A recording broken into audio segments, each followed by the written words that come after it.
ആ പ്രമുഖ നടൻ വേറെ ആരും ഇല്ലാതെ ഞാനാണ്.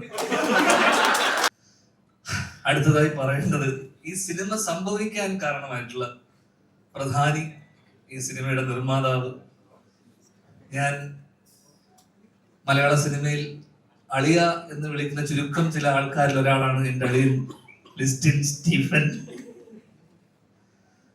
ഈ പടത്തിന്റെ പ്രമോഷന് ഉണ്ടോ, അല്ലെങ്കിൽ ബിൻഡോനോട് ചോദിച്ചു ഈ പടത്തിന്റെ പ്രമോഷൻ ഒന്നും പരിപാടിയൊന്നും ഇല്ല. അപ്പൊ ദിലീപേട്ടൻ പറഞ്ഞു പ്രമോഷൻ ഒന്നും വേണ്ട, ഇന്റർവ്യൂ ഒന്നും കൊടുക്കണ്ട, സിനിമ നേരെ തിയേറ്ററിൽ കണ്ടാൽ മതി എന്നൊക്കെ അങ്ങനെ എന്നോട് പറഞ്ഞേ.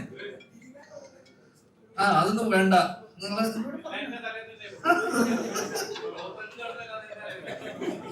അങ്ങനെ ഇതിന്റെ. പക്ഷെ നിങ്ങൾ ലിസ്റ്റ് സ്റ്റീഫൻ തന്നെ ബുദ്ധിരാക്ഷസനെ തിരിച്ചറിയുന്നു, അതാണ് പറയാൻ പോണ കാര്യം. കാരണം പ്രമോഷൻ ഇല്ലാതെ ഇന്നത്തെ കാലത്ത് എങ്ങനെ ഒരു സിനിമ ആൾക്കാരിലേക്ക്, ദിലീപേട്ട സിനിമയ്ക്ക് അതിന്റെ ആവശ്യമില്ലെങ്കിൽ പോലും ഇന്ന് വലിയ വലിയ സിനിമകൾ പോലും ഇവിടെ തെലുങ്കുന്നൊക്കെ പ്രഭാസും നാനിയൊക്കെ ഇവിടെ വന്ന് പടം പ്രൊമോട്ട് ചെയ്യണം. അപ്പൊ ആൾക്കാരിലേക്ക് എത്താൻ, ഈ സിനിമ പ്രൊമോട്ട് ചെയ്യാൻ ദിലീപേട്ടൻ ഈ പ്രീ റിലീസ് അല്ലെങ്കിൽ ഇന്റർവ്യൂസ് ഒക്കെ വേണ്ടെന്ന് പറഞ്ഞപ്പോ ലിസ്റ്റിൻ എന്ന് പറയുന്ന ബുദ്ധിരാക്ഷൻ തീരുമാനിച്ചു ഇതിനെ മാർക്കറ്റ് ചെയ്യണം, ഇതിനെങ്ങനെ ഇതിന്റെ റീച്ച് വരും,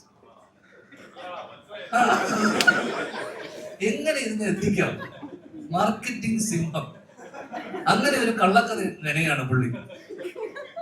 അങ്ങനെ ഇതുപോലൊരു വേദിയിൽ, അല്ലെങ്കിൽ ഇതുപോലൊരു ഇതിന് മുന്നേ ഉള്ളൊരു മീറ്റില്, മീഡിയന്റെ മീറ്റില്, ലോഞ്ച് ട്രെയിലർ ടീസർ ലോഞ്ചില്, മൂവി ലോഞ്ചില് അദ്ദേഹം ഒരു കമന്റ്, ഒരു മാലപ്പടക്കത്തിന് ഒരാൾ തിരികൊടുത്തിട്ടുണ്ട്.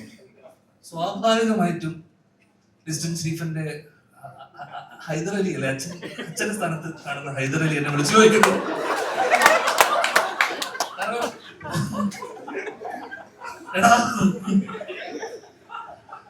നിന്നെ ഉദ്ദേശിച്ചാണ്. കാരണം മാലപ്പടക്കം തിരികൊളുത്തി, സ്വാഭാവികമായിട്ടും പടക്കം മാല. അങ്ങനെ ഞാൻ ഭയന്നു, ഞാൻ പേടിച്ചു. ഹൈദരലി വിളിക്കും, രാത്രി എത്ര തവണ വിളിച്ചു? രാത്രി 4 ഞാൻ തുരുതുരാ വിളി. ഞാൻ പറഞ്ഞു ഹൈദർക്ക അതൊരിക്കലും അങ്ങനെ ആവാൻ പാടില്ല. അല്ലല്ലല്ല, ഇത് അങ്ങനെയല്ല, ഞാൻ തുടങ്ങി കഴിഞ്ഞു എന്ന് പറഞ്ഞാൽ അവിടെ ലാപ്ടോപ്പ് വെച്ചിരിക്കുക സാധനം. അത് തോണാവാത്ത ലാപ്ടോപ്പ്, അല്ലെങ്കിൽ ഡിസ്പ്ലേ ലൈറ്റ് വർക്കാവാത്ത ഒരു ലാപ്ടോപ്പ് വെച്ചിട്ട് പേന വെച്ചിരിക്കുക. ഞാൻ സ്റ്റോറി ചെയ്ത് തുടങ്ങി, ഞാൻ രാത്രി ഇതാന്ന് പറയുന്നത് ഞാൻ എന്റെ പേരും വെച്ചിട്ട്. അങ്ങനെ പിറ്റേ ദിവസം ഈ സംഭവം, അല്ലെങ്കിൽ ഞാൻ ആളിനെ രാവിലെ തന്നെ വിളിച്ചു, എന്താ ഈ സംഭവം എന്നൊക്കെ പറഞ്ഞപ്പോഴേക്കും അതൊക്കെ സംസാരിച്ചു കഴിഞ്ഞു. അപ്പൊ എനിക്ക് പറയാനുള്ളത്, ആ പ്രമുഖ നടൻ വേറെ ആരും ഇല്ലാതെ ഞാനാണ്.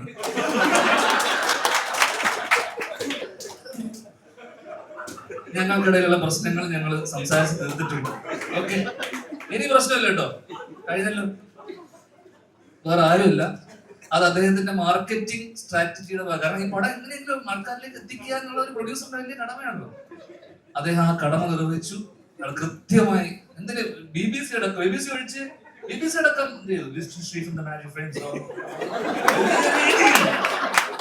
എവിടെയോ എത്തി അതിന്റെ ഒരു.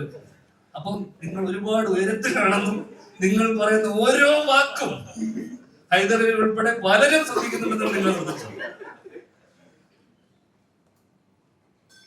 അപ്പൊ പറഞ്ഞു വന്നത്, ഈ സിനിമ ബിൻഡോ ഹാരിസ് പറഞ്ഞൊരു സാധനം ഞാൻ ഇന്റർവ്യൂവിൽ ഒരു ഇതിനകത്ത് കേട്ട കാര്യം വെച്ചാൽ, ലിസ്റ്റിനില്ലെങ്കിൽ ഈ സിനിമയില്ല. കാരണം മാജിക് ഫ്രെയിംസ്, എനിക്കൊരു 10-12 വർഷത്തെ പരിചയമാണ് അളിയനുമായിട്ട്. 2014 ട്രാഫിക് എന്ന് പറഞ്ഞ ഏറ്റവും പ്രായം കുറഞ്ഞ പ്രൊഡ്യൂസർ എന്ന് പറഞ്ഞിട്ടാണ് നമ്മൾ ആദ്യമായിട്ട് ലിസ്റ്റിനെ അറിയുന്നതും. അപ്പൊ അച്ഛൻ്റെ സിനിമയാണ് ട്രാഫിക്. അപ്പൊ ആരാണ് ലിസ്റ്റിൻ? പേര് തന്നെ ഉണ്ട് ഒരു ഗുമ്മ്, പേരിലാണ് പകുതി. അപ്പൊ പേര് എവിടെയോ. അപ്പൊ ആദ്യമായിട്ട് ഞാൻ ഈ പേര് കേൾക്കുമ്പോൾ ലിസ്റ്റിൻ സ്റ്റീഫ് എന്ന് പറഞ്ഞ അച്ഛൻ്റെ വയലിൽ നിന്നാണ്. മലയാള സിനിമയിൽ ഇത്രയും വർഷം, 15 വർഷത്തോളം ഇങ്ങനൊരു ബാനർ, എത്രയും ഒരു ഡസനോളം പുതിയ സംവിധായകർക്ക് അവസരം കൊടുക്കുന്നു. പുതിയ എന്താ പറയണ്ടത്, തിയേറ്ററുകൾ, സിഫ എന്ന് പറഞ്ഞ ഇൻസ്റ്റിറ്റ്യൂട്ട്, ഏറ്റവും കൂടുതൽ സക്സസ് റേറ്റ് ഉള്ള ഒരു ബാനർ. അപ്പൊ എനിക്ക് ഏറ്റവും എടുത്തു പറയേണ്ട കാര്യം എന്ന് വെച്ച് കഴിഞ്ഞാൽ, പുതിയ തലമുറയിലുള്ള ചെറുപ്പക്കാർക്കും ബിന്ദുവിനെ പോലെയും അവരുടെയൊക്കെ സ്വപ്നങ്ങളുടെ കൂടെ നിന്ന ഒരു പ്രൊഡ്യൂസറാണ്. കാരണം ഷാരിസ് പറഞ്ഞ കാര്യമാണ്, കാരണം ലിസ്റ്റിനില്ലെങ്കിൽ ഈ സിനിമയില്ല. ലിസ്റ്റിൻ സ്റ്റീഫന് വലിയൊരു കൈയടിയാവാം എന്ന് എനിക്ക് തോന്നുന്നു. പറയേണ്ടതൊക്കെ പറഞ്ഞില്ല, ഒക്കെ അടിച്ചിട്ടുണ്ട്. അവസാനമായി പറയേണ്ടത് ബിന്ദുവിനെ കുറിച്ചും ഷാരിസിനെ കുറിച്ചുമാണ്. കാരണം ഈ കഥ എനിക്ക് തോന്നുന്നു ദിലീപേട്ടൻ്റെ അടുത്തൊക്കെ പറയുന്നതിന് മുന്നേ എന്നോട് കഥ പറഞ്ഞാണ്. പ്രിൻസ് ആയിട്ടല്ല, അന്നും ജിൻസ് തന്നെയായിരുന്നു. അപ്പൊ അന്ന് ആരാണ് പ്രിൻസ് എന്നുള്ള ചർച്ചകൾക്കിടയിൽ ദിലീപേട്ടൻ വരുന്നുള്ളത് നമ്മുടെ സ്വപ്നത്തിൽ പോലും അന്ന് ചിന്തിക്കുന്നില്ല. കാരണം ദിലീപേട്ടനൊക്കെ ഈ സിനിമയിൽ വരുമോ അല്ലെങ്കിൽ അവിടെ വരെ എത്തുമോ, അതിനൊക്കെ സാധിച്ചത് മാജിക് ഫ്രെയിംസ് ഇല്ലെങ്കിൽ ഇതൊന്നുമില്ല. അപ്പൊ ബിൻഡോയുടെ ഏറ്റവും വലിയ സ്വപ്നം, കാരണം ബിൻഡോ ജനഗണമന ഷാരിസ് എഴുതുന്നു, ജനഗണമന ക്വീനില് ബിൻഡോ ഉണ്ടായിരുന്നു, നെയ്മർ അല്ലെങ്കിൽ. അപ്പൊ ബിൻഡോന്റെ ജീവിതമാണ് ഈ സിനിമയിലെ പകുതി. ബിൻഡോ പറഞ്ഞ കഥ പറഞ്ഞപ്പോ എനിക്ക് എന്നോട് പറഞ്ഞ ദിലീപേട്ടൻ പറഞ്ഞ കഥ, മൂത്ത സഹോദരൻ ബാക്കി അനിയന്മാരൊക്കെ കല്യാണം കഴിച്ചു പോയി. അപ്പൊ ഞാൻ ബിൻഡു അതിനിടയിൽ കല്യാണം കഴിച്ചു എന്ന് പറഞ്ഞല്ലോ. ഞാൻ ബിൻഡുവിനോട് പറഞ്ഞു, നീ ഈ കല്യാണം ഇപ്പൊ കഴിച്ചോ, പടം ഇറങ്ങുന്നതിന് മുന്നേ കഴിക്കുന്നതാണ് സേഫ് എന്ന് പറഞ്ഞ ആളാണ് ഇവിടെ ഇരിക്കുന്നത്. അപ്പൊ എന്നോട് പറഞ്ഞു, ഞാൻ ഇപ്പൊ പെട്ടെന്നൊരു കല്യാണം, കാരണം സിനിമ നടക്കുന്നതിനിടയിൽ ഒരു കല്യാണം. അപ്പൊ പറഞ്ഞു, സിനിമയല്ലേ കല്യാണം, എപ്പോഴാ എന്താന്ന് നടക്കുമെന്ന് പറയാൻ പറ്റില്ല, പക്ഷെ ധൈര്യമായി ഇനി പെണ്ണുവീട്ടിൽ പോയിരിക്കാം, താമസിക്കാം. വലിയ വിജയം. ഈ ഒരു വിജയം എല്ലാവരുടെയും, ഇവരുടെ എല്ലാവരുടെ ഒപ്പം ഷെയർ ചെയ്യാൻ കഴിഞ്ഞാൽ ഒരുപാട് ഒരുപാട് സന്തോഷം. അവസാനം ഒടുക്കം പറയാനുള്ളത്, ദിലീപേട്ടൻ തുടരും, ലിസ്റ്റിൻ സ്റ്റീഫനും തുടരും, തുടർന്നുകൊണ്ടേയിരിക്കുകയാണ്. വീട്ടിലിരിക്കാൻ റെസ്റ്റ് ആവാം. പലരും ആഗ്രഹിക്കുന്നത് ഒരു കാര്യം, എന്നെ ഫർഗീസ് ഏട്ടൻ ആഗ്രഹിച്ചു, ഉണ്ണിയേട്ടൻ ആഗ്രഹിച്ചു, അച്ഛൻ വീട്ടിലിരിക്കുന്ന കൂടെ ഇരിക്കാൻ. അപ്പോ എനിക്ക് പറയാനുള്ളത്, ഒരുപാട് പഴയ ഫർഗീസ് ഏട്ടൻ, ഒടുവിൽ നരേന്ദ്രപ്രസാദ്, ഒരുപാട് പേര് ആഗ്രഹിച്ചു നിങ്ങളൊരു സംവിധായകനായി കാണണമെന്ന്. ഞാൻ ഇന്ന് ആഗ്രഹിക്കുകയാണ്, വീണ്ടും നിങ്ങൾ അഭിനയം അവസാനിപ്പിച്ച് തിരിച്ച് സംവിധാനത്തിലേക്ക് വരണം. CID മൂസ 2 ഉണ്ടാവോ?